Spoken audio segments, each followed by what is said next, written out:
Ham shulay uq Payg'ambarimiz sallallohu alayhi va sallam aytdi, ham mening amrima qarshi kelishi tubansitilar dedi.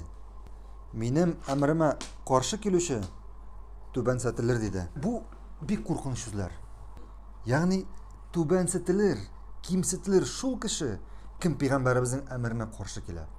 Payg'ambarimizning amrina qarshi kelu ul birinchi bo'lib munda dinga yangilik kirtu kiradi. Kim dinga yangilik kirdi, Payg'ambarimiz dinda g'iybatda ishlamagan narsalarni ishli, bu dinga yangilik kirituvchi bo'ladi. Ham bu kishi kimsitilashak. Shulay bu so'zlarga kira turli mazhabistlar, ya'ni nindidir mazhab ortimdan bir kimni bir narsani eshitmisha yeruvchilar. Ya'ni sen ana aytasan, namda ayt Payg'ambarimizning hadisi deysan. Payg'ambarimiz bu amrni ishlarga, bu ishni ishlovdan tiygan deysan. Avg'un narsa dey. Yo'q dey. Bizning mazhabda kirisincha yozilgan dey. Ya'ni kirisincha aytasan, qarol deysan. Payg'ambarimiz bu ishni ishlarga qo'shgan. Nega sen bu amalni qoldirasan? U aytgan narsa dey, bizning mazhabda bu yo'q dey. Ama aytasan Payg'ambarimizning hadisi deysan. Avul narsa dey, bizning mazhab dey.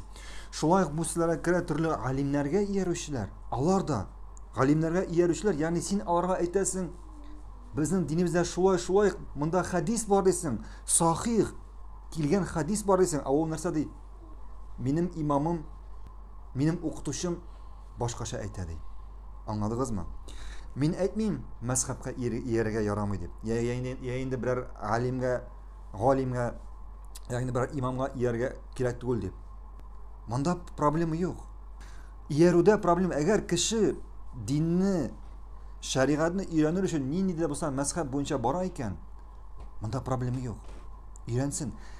Lekin agar onun mazhabida, ya'ni onun imomi aytgan so'zlar Payg'ambarimizning hadisine qarshi kelar ekan, bunda yeri yo'q. Ul iyara, lekin anga Payg'ambarimizning hadisini keltirar ekan, onun imonina, onun imomina, onun mazhabina qarshi kelaturgan. Agar u hadisga iyara ekan, Payg'ambarimizning hadisine, bunda problema yo'q.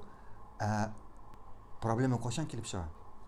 Qachon u hadislarga, Qur'on oyatlarini hatto ixtibor etmisha mazhabga yara. Ya'ni nindir imomga yara. Anladingizmi? Shulay bu so'zlarga kiritilgan bo'la turli orif g'adatga yeruvchilar. Bunda da orif g'adatga yerga yaramaydi deb aytmaymiz. Orif g'adatga yeri u dindan, bizning dinimizdan. Kishi shulay orif g'adatga yerga tegish. Lekin onun urf adati nindidir masalada bizning dinimizga, durust dinimizga qarshi kelar ekan, bunda endi urf odatga yeri yo'q. Anladingizmi? Agar qarshi kelmay ekan u dinga, agar urf odatga yermasa, bu da durust tugul.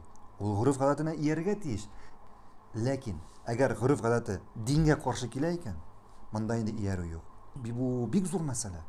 Bugungi kunda qizg'anishga qarshi big ko'p kishi shu voqealarga, shu halgalarga